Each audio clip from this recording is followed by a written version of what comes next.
আজকে আমরা এখানে উপস্থিত হয়েছি আজ একটি দুঃখের দিন, কারণ আজকের দিনেই কাজী নজরুল ইসলাম, বিদ্রোহী কবি কাজী নজরুল ইসলাম আমাদের ছেড়ে চলে গিয়েছিলেন। আজকে এই জেলা বিভক্ত হয়েছে, কিন্তু আদতে অবিভক্ত বর্ধমান জেলার এখানেই উনি জন্মগ্রহণ করেছিলেন, চুরুলিয়াতে, আমরা সবাই জানি। কাজী নজরুল ইসলাম নামের আগেই আমরা বলি বিদ্রোহী কবি। বিদ্রোহের পথ পরিবর্তন হয়, কিন্তু বিদ্রোহ আবহমান কাল ধরে বিভিন্ন বিষয়ের বিরুদ্ধে বিদ্রোহ চলতে থাকে। যে বিষয়ের উপরই হোক না কেন, তার যে লেখনী, সেই লেখনী শুধুমাত্র বিদ্রোহের মধ্যেই সীমাবদ্ধ নয়। আমরা জানি যে তিনি তার মতো অসম্ভব প্রেমের গান, প্রেমের কবিতা বা গজল, যেগুলো আমরা এখনো শুনি, তার সেই ধারার উনি প্রবর্তক। এবং আমরা এটাও জানি যে মানে জাতি ধর্ম নির্বিশেষে তার কলম যেভাবে বিভিন্ন সৃষ্টি করেছে আমাদের মধ্যে, এবং তার রচিত শ্যামাসঙ্গীত, এত অসাধারণ শ্যামাসঙ্গীত বা কৃষ্ণপ্রেমের গান, সেগুলো আমরা কেউ ভুলতে পারি না। সেই জন্যই উনি বলতে পারেন যে ওরা একই বৃন্তে দুটি কুসুম, হিন্দু মুসলমান, মুসলিম তার নয়নমণি, হিন্দু তাহার প্রাণ। আমরা যেন আজকের দিনে এই ভাবনাটাকে ভুলে না যাই যে আমাদের মধ্যে কোনো জাতি ধর্ম নির্বিশেষে যেন আমাদের মধ্যে সদ্ভাব বজায় থাকে, আমাদের মধ্যে যেন জাতপাত এবং অন্যান্য জিনিসগুলো না থাকে, এবং আমরা যেন অন্যায়ের বিরুদ্ধে প্রতিবাদ করতে পারি সর্বত্র সবসময়। কাজী সাহেব, যিনি আপামর বঙ্গবাসী এপার ওপার এবং সাহিত্যপ্রেমী মানুষজনের হৃদয়ের অন্তঃস্থলে আছেন, তাকে আমার বিনম্র শ্রদ্ধা নিবেদন করছি। আমাদের তথ্য সংস্কৃতি আধিকারিক উপস্থিত আছেন, আমাদের অতিরিক্ত জেলা শাসক সাধারণ উপস্থিত আছেন, উপস্থিত রয়েছে আমাদের জেলা যুব আধিকারিক, তৎসহ আপনারা দীর্ঘক্ষণ ধরে যারা আছেন। এবং আজকের এই কবি প্রণাম, অ্যাকচুয়ালি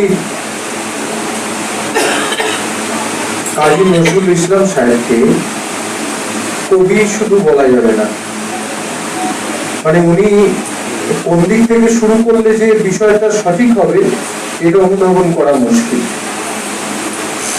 বিরল প্রতিভা,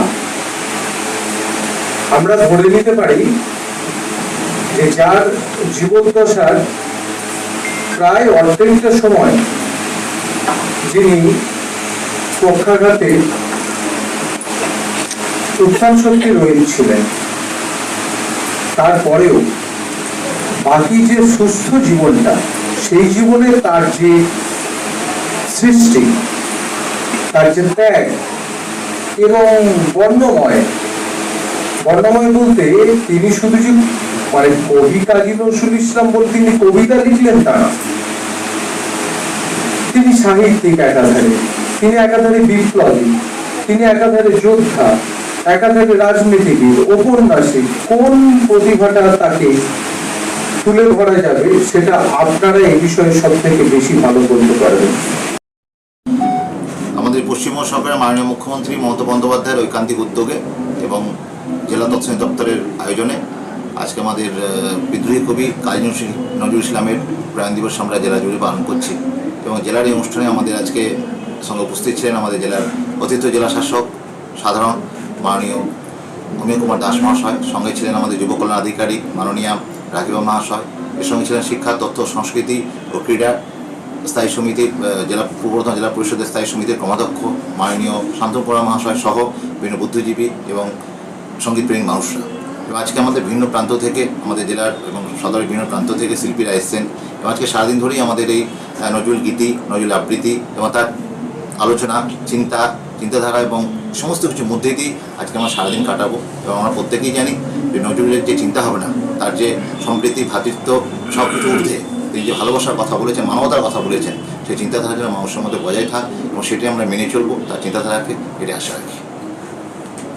কতজন শিল্পী অংশগ্রহণ করছে আজকে সব মিলিয়ে আমাদের জেলার ভিন্ন ইউনিট থেকে এককভাবে 10 জন আছে, এবং এছাড়া 10টি গ্রুপ আবৃত্তি এবং সঙ্গীতের অংশগ্রহণ করেছে। এছাড়া আমাদের ভিন্ন লোকশিল্পী বন্ধুরাও এখানে আছে। কতক্ষণ চলবে স্যার প্রোগ্রাম? এটা আমাদের বিভিন্ন আলোচনা চক্র যেমন আছে, এবার সঙ্গীত শিল্পীর তো শিল্প সংস্কৃতি তো সময় বলা যায় না, তো আমাদের শিল্পী সত্য শিল্পীরা যেভাবে তাদের অনুষ্ঠানটা যেভাবে আমরা আশা করি খুব সময়ের মধ্যে শেষ